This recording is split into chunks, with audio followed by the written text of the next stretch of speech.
नितिन नवीन जी राष्ट्रीय अध्यक्ष अपने पार्टी का यूपी में जाते हैं और हनुमान जी, बताइए कौन हनुमान जी? वो हनुमान जी नहीं, मोदी का हनुमान जी नहीं है ना, ये श्री राम मंदिर में जो चोरी हुआ असली वाले हनुमान जी है ना। अब कौन सा गाना पर डांस कर रहे हैं भाई, पूरा गद्दा लेके भांज रहे हैं, कट्टो की लहरी, हाँ हाँ, हनुमान जी चमक छिलो वाला जो गाना है उस पर ही वो गाना गा रहे हैं कि भाजपा से हम लोग चुनाव लड़ रहे हैं, लेकिन भाजपा का जय श्री राम का नारा इस बार नहीं चलेगा। भाजपा का अभी हम लोग नारा चलने नहीं देंगे, इसलिए नहीं चलने देंगे जय श्री राम के नारा लगाने वाले लोग कि तुम्हारे राम मंदिर में से 200 करोड़ चोरी हो गया। अब तुम बताओ कि किसके नाम पर, जब भगवान के नाम पर मंदिर से चोरी हो जाए तो यहाँ सुरक्षित कौन है? मतलब दावा कर रहे हैं जीत का कि हम जीतेंगे बांकीपुर से। वहीं बांकीपुर में जो है एक लड़के का देहांत हो जाता है, हत्या कर दी जाती है अपहरण के बाद, पर वो जो है उनके घर नहीं गए। अब तो इस पर पीके बताएंगे ना, पीके फुल फॉर्म पीके के। हाल फिलहाल जक्कनपुर में एक युवा लड़का को मार दिया जाता है, दलितों, हाँ बंटी यादव का दलितों का घर उजाड़ा जा रहा है, खासकर एक समाज का जो पासवान समाज है उसका, ये मुरेठे वाले जो हैं मुख्यमंत्री सम्राट चौधरी, तो सम्राट भाई के सरकार में खासकर पासवान के मां बहनों पर सबसे ज़्यादा बलात्कार हो गए। जो हमारा चौधरी समाज है शेड्यूल कास्ट का, जो हमारा भंगी समाज है, उसका स्थिति देखिए।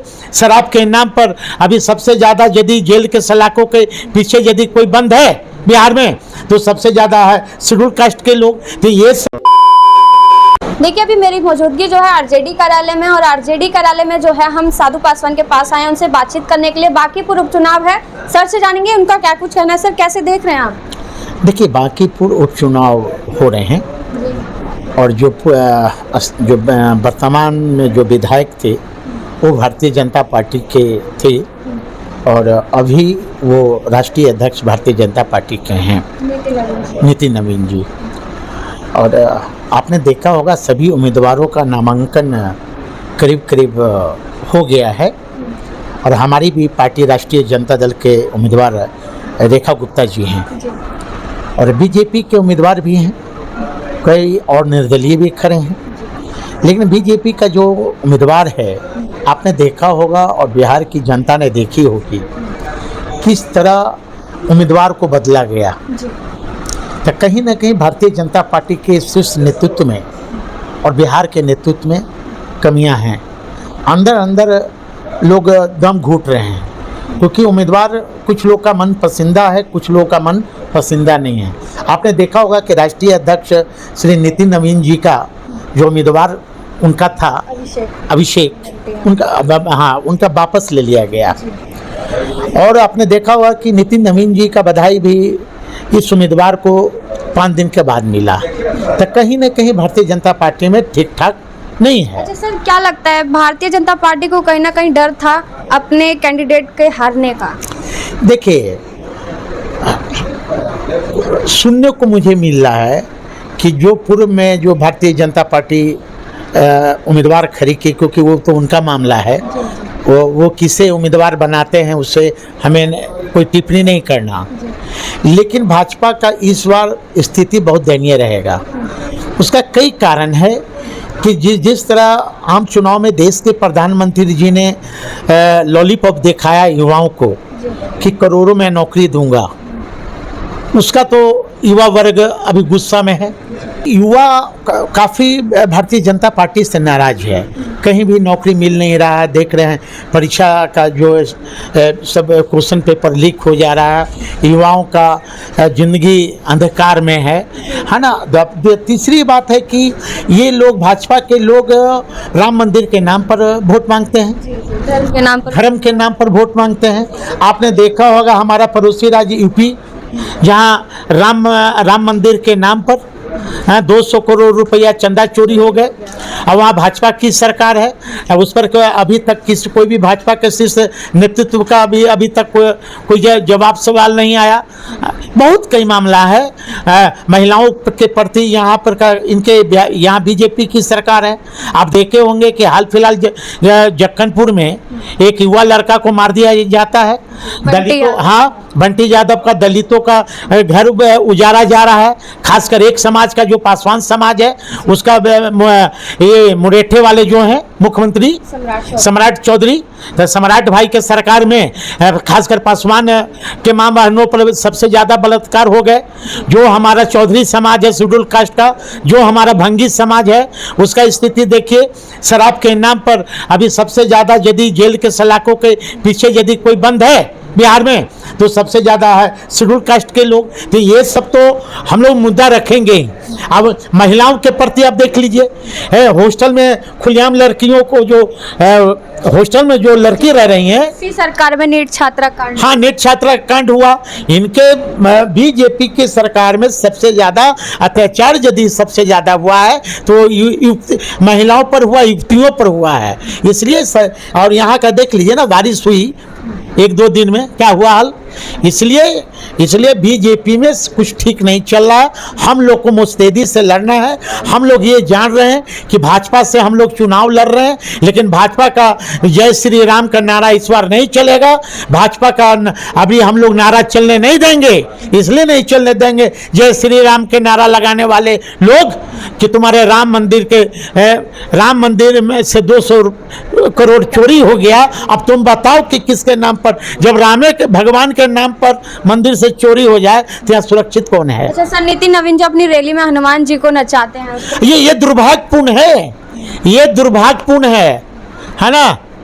बताइए, नितिन नवीन जी यूपी जाते हैं और हनुमान जी को कौन गाना पर नचवा रहा था? कट्टो की लहरी छमक छिलोरानी पर कौन गाना पर? जी जो है झंडा ढोए नाच रहे हैं। हाँ वही तो लगन के साथ। अभी ना मैं बताइए कहाँ का परंपरा भाई? आप सनातन की बात करते हो, आप कहते हो कि मैं सनातनी हूँ, और अब तुम हनुमान जी को तुम गाना पर नचवा रहे हो, कल के डेट में और नचवाना लगोगे।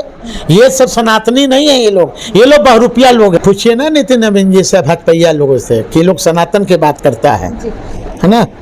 कभी राम रहीम के नाम पर, कभी हिंदू पाकिस्तान के नाम पर, कभी हिंदू मुस्लिम के नाम पर ये सब वोट लेता है। हाँ, मुझे तो ये लोग को सनातनी नहीं, ये लोग बहुरूपिया लोग हैं। नितिन नवीन जी राष्ट्रीय अध्यक्ष अपने पार्टी का, और यूपी में जाते हैं और हनुमान जी, बताइए कौन हनुमान जी? वो हनुमान जी नहीं, मोदी का हनुमान जी नहीं है ना। ये श्री राम मंदिर में जो चोरी हुआ, असली वाले हनुमान जी है ना।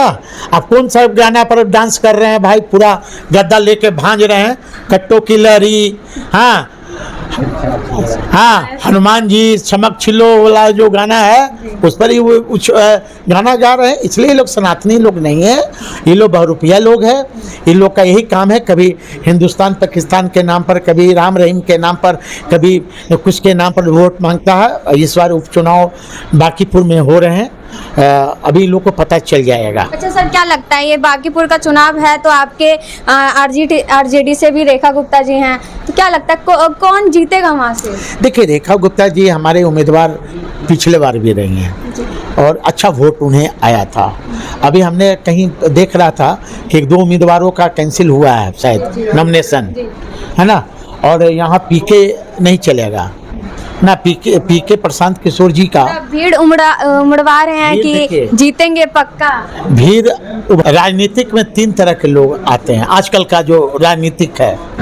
एक आते हैं प्रिंसिपल, मतलब प्रिंसिपल का होता है सिद्धांतवादी। दूसरा आता है फैशन के तौर पर, है ना, आयाराम गयाराम जिसको हम लोग कहते हैं। तीसरा प्रोफेशनल व्यवसाय, उसी में पीके हैं। पिछले बार इन्होंने 243 पर चुनाव लड़ा, सब सीटों पर इनकी जमानत जब्त हो गई। फिर बिहार के मुद्दा पर या फिर ये नजर आए जनता के बीच, इसलिए जनता समझ रही है। भाजपा का जो उम्मीदवार है ये बेचारा नोन आदमी है, भले कार्यकर्ता होगा मुझे, लेकिन अननोन आदमी है। कल आप ही लोग का इंटरव्यू पर कोई जवाब नहीं दे रहे थे, है ना, कोई गर्दन में हाथ लगा के घुमा रहा था। अब आ जाइए मेरा उम्मीदवार रेखा गुप्ता। तो ये जो रेखा गुप्ता हैं हमारी पार्टी से पिछले बार भी चुनाव लड़ी हैं, अच्छा 46-47 हज़ार वोट आया। इसलिए इस बार भाजपा के लोगों को मन बना लिया कि भाजपा हटाओ देश बचाओ। सर बीना मानवी भी लड़ेंगे। बिना मानवी जी का तो सुन रहे कि कैंसिल हुआ, सुनने में आ नॉमिनेशन रद्द हो गया है। हाँ नॉमिनेशन रद्द सुनने, आप भी गए थे वहाँ पे। हाँ सुनने में आ रहा है।